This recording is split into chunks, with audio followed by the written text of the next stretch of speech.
ہمارے پیارے آقا حضرت محمد صلی اللہ علیہ وآلہ وسلم کو نبی آخر الزماں کا کر بھی پکارا جاتا ہے، یعنی آپ کی نبوت کا دائرہ کار اینڈ آف ٹائمز تک رہنا ہے۔ یہی وجہ ہے کہ آپ صلی اللہ علیہ وآلہ وسلم نے اپنے صحابہ کرام کے ذریعے اپنی امت کے آنے والے افراد کی رہنمائی کے لیے زمانہ آخر کی بہت سی نشانیاں بتلائیں، علامات کبریٰ اور علامات صغریٰ۔ علامات کبریٰ میں ظہور امام مہدی، دجال کا خروج، حضرت عیسیٰ علیہ السلام کا آسمان سے نزول، یاجوج ماجوج کا خروج، دھوئیں کا پیدا ہونا، دابۃ الارض کا نکلنا اور سورج کا مغرب سے طلوع ہونا شامل ہے۔ ایک اہم اور بڑی نشانی امام مہدی کی ہے۔ قیامت سے قبل جب دنیا بھر میں راسخ العقیدہ مسلمانوں پر زمین تنگ کر دی جائے گی، یوں تو مسلمان مسلسل باطل سے قتال کرتے اور اپنی جانیں دیتے رہیں گے، لیکن کوئی کامیابی حاصل نہ ہوگی۔ حق پرست مسلمان پریشان ہوں گے، ظالموں کا غلبہ ہوگا، کفر کی حکمرانی ہوگی، ہر طرف سے حق پرستوں پر کفر کی یلغار ہوگی۔ ان پرآشوب حالات میں مسلمانوں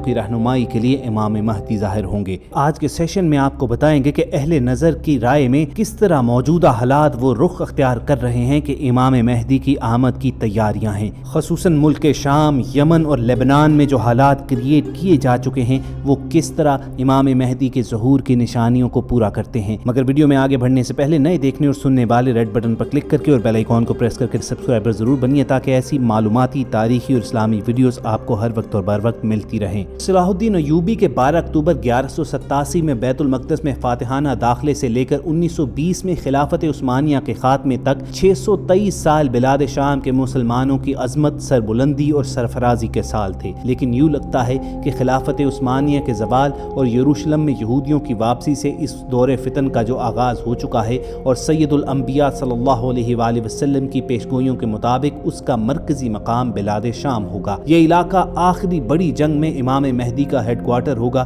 لیکن اس سے پہلے شام ہی وہ خطہ ہے جس نے امام مہدی کے خلاف منظم ہونا ہے۔ اسی خطے سے ایک لشکر برآمد ہوگا جسے رسول اکرم صلی اللہ علیہ وآلہ وسلم نے سفیانی کا لشکر بتایا ہے۔ روایات کے مطابق سفیانی بلاد شام کا حاکم ہوگا جو ابتدا میں بہت متقی و پرہیزگار ہوگا، یہاں تک کہ اس کے نام کا خطبہ مسجدوں میں پڑھا جائے گا۔ پھر وہ ظلم پر اتر آئے گا اور مسلمانوں پر بدترین ظلم ڈھائے گا۔ یعنی بلاد شام کے ان تینوں ممالک میں کوئی ایسا رہنما مسلط ہونے والا ہے جو بظاہر تو نیک اور پرہیزگار نظر آتا ہوگا، لیکن جب اسے حضرت امام مہدی کی خانہ کعبہ میں بیعت کا علم ہوگا تو وہ ان سے مقابلے کے لیے مکہ کی جانب ایک لشکر روانہ کرے گا۔ یہ روایات المستدرک، فیض القدیر اور قرطبی میں موجود ہیں۔ احادیث میں امام مہدی کی پہچان کی دیگر علامتوں میں اصل بنیادی اور سب سے بڑی علامت یہی ہے کہ ان کے مقابلے میں شام سے آنے والے سفیانی لشکر کو اللہ تعالیٰ بیدا کے مقام پر زمین میں دھنسا دے گا۔ کتب احادیث میں پائی جانے والی مختلف روایات کے مطابق امام مہدی رحمۃ اللہ علیہ کی آمد سے قبل جو نشانیاں ظاہر ہوگی ان میں ایک نشانی یہ بھی ہے کہ عنقریب آسمان سے خوفناک دھماکے کی آواز آئے گی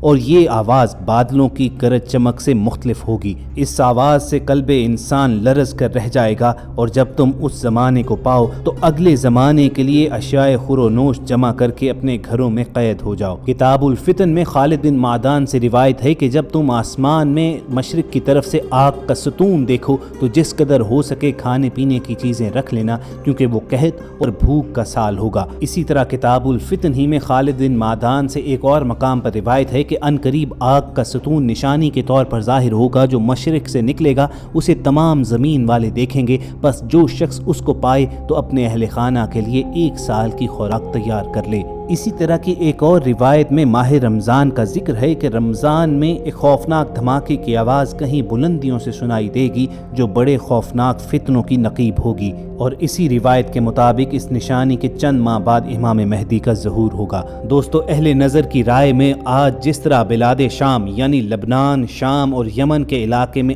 آگ بھڑکی ہوئی ہے تو یہ اسی جانب اشارہ ہے کہ فتنے اس طرح نازل ہونے والے ہیں کہ جیسے بارش کے قطرے، اور اب امام مہدی کے ظہور کا وقت ہوا چاہتا ہے۔ محترم خواتین و حضرات، کتاب الفتن میں حضرت عبداللہ بن مسعود رضی اللہ تعالیٰ عنہ سے روایت ہے کہ رسول اللہ صلی اللہ علیہ وآلہ وسلم نے فرمایا، جب ماہ رمضان میں زوردار چیخ کی آواز ہوگی تو ماہ شوال میں مصیبت نازل ہوگی، ماہ ذیقعدہ میں تمام قبائل الگ الگ ہو کر متحارب ہوں گے، ماہ ذی الحجہ میں بڑی خون ریزی ہوگی، جبکہ ماہ محرم تو کیا ہی محرم۔ یہ بات آپ صلی اللہ علیہ وآلہ وسلم نے 3 مرتبہ فرمائی۔ حضرت ابن مسعود رضی اللہ تعالیٰ عنہ کا بیان ہے کہ ہم نے عرض کیا کہ اللہ کے رسول چیخ سے کیا مراد ہے؟ تو آپ صلی اللہ علیہ وآلہ وسلم نے فرمایا ماہ رمضان شب جمعہ میں بھیانک زلزلہ آئے گا جس سے ہر سونے والا بیدار ہو جائے گا، کھڑا ہوا آدمی بیٹھ جائے گا، پردہ نشین عورت پردے سے باہر آ جائے گی۔ اس سال بہت زلزلے ہوں گے، لہٰذا جب تم لوگ جمعہ کے روز نماز فجر پڑھ لو تو اپنے کانوں میں ڈانٹ لگا لینا، جب تمہیں چیخ کی آواز کا احساس ہو تو اللہ کے سامنے سجدہ ریز ہو جانا اور یہ کلمہ کہنا سبحان القدوس سبحان القدوس ربنا القدوس۔ جو ایسا کرے گا وہ بچ جائے گا اور جو ایسا نہ کرے گا وہ ہلاک ہو جائے گا۔ دوستو، اگر ہم اپنے حال کو ان روایات کے تناظر میں دیکھنے کی کوشش کریں تو نہ صرف یہ معلوم ہوتا ہے کہ زمانہ فتن کا آغاز ہو چکا ہے، بلکہ ہم زمانہ آخر ہی میں جی رہے ہیں، اور شاید وہ وقت بھی قریب ہے کہ جب قیامت کی بڑی نشانیاں ہم اپنی آنکھوں سے دیکھ سکیں گے۔ ہمارے کشمیری مسلمان پچھلے 1 سال سے نظر بندی اور قید میں وقت گزار رہے ہیں، اور پاکستان اور بھارت میں بنیادی تنازع کشمیر ہی ہے، اور اگر ان دونوں ممالک میں جنگ چھڑتی ہے تو پھر مشرق کی جانب سے آگ کا ستون بلند ہونے کی پیشگوئی ایک اور طرح سے بھی پوری ہو سکتی ہے۔ رسول کریم صلی اللہ علیہ وآلہ وسلم کے جس قول صادق کا ہم نے سہارا لیا اس میں مدت کا تعین بھی کیا گیا کہ ماہ رمضان کے بعد شوال میں مصیبت نازل ہوگی، تو اس وقت دنیا پر کورونا سے بڑی مصیبت کیا ہوگی کہ جس سے گھبرا کر لوگوں نے خود کو اپنے آپ کو گھروں میں قید بھی کر لیا اور باقاعدہ اشیاء خورونوش کا ذخیرہ بھی کیا گیا۔ امام مہدی کے ظہور اور زمانہ آخر سے متعلق روایات کا مطالعہ کیا جائے تو ایک اور نشانی کا تذکرہ ہے، اور وہ ہے ماہ رمضان میں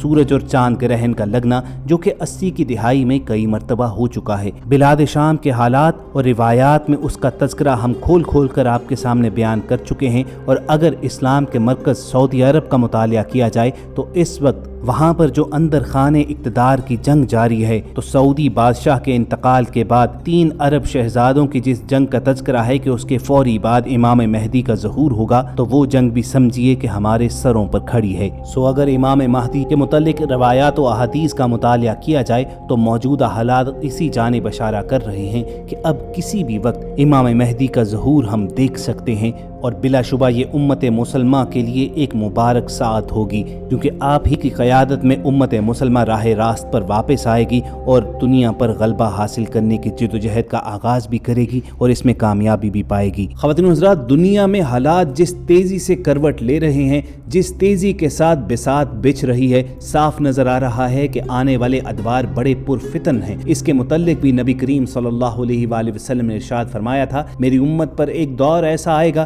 جس میں فتنے اتنی تیزی سے گریں گے جیسے تسبیح ٹوٹ جانے سے تسبیح کے دانے تیزی سے زمین کی طرف آتے ہیں۔ اللہ تعالیٰ کے حضور یہی دعا کیجئے کہ وہ ہمیں امام مہدی کی صحیح پہچان کی قابلیت بھی عطا کرے، جب تک ہمیں زندہ رکھے، اس دور فتن میں صاحب ایمان کی حیثیت سے زندہ رکھے، اور جب ہمارا خاتمہ ہو تو ہمارا خاتمہ بالایمان ہو۔ اگر آپ کے دل کی بھی یہی صدا ہے تو کمنٹ سیکشن میں آمین لکھنا مت بھولیے گا، اور اگر ہماری یہ ویڈیو آپ کو پسند آئی ہو تو اسے لائک کر کے فیس بک اور واٹس ایپ کے ذریعے دوسروں کے ساتھ شیئر بھی کیجیے گا۔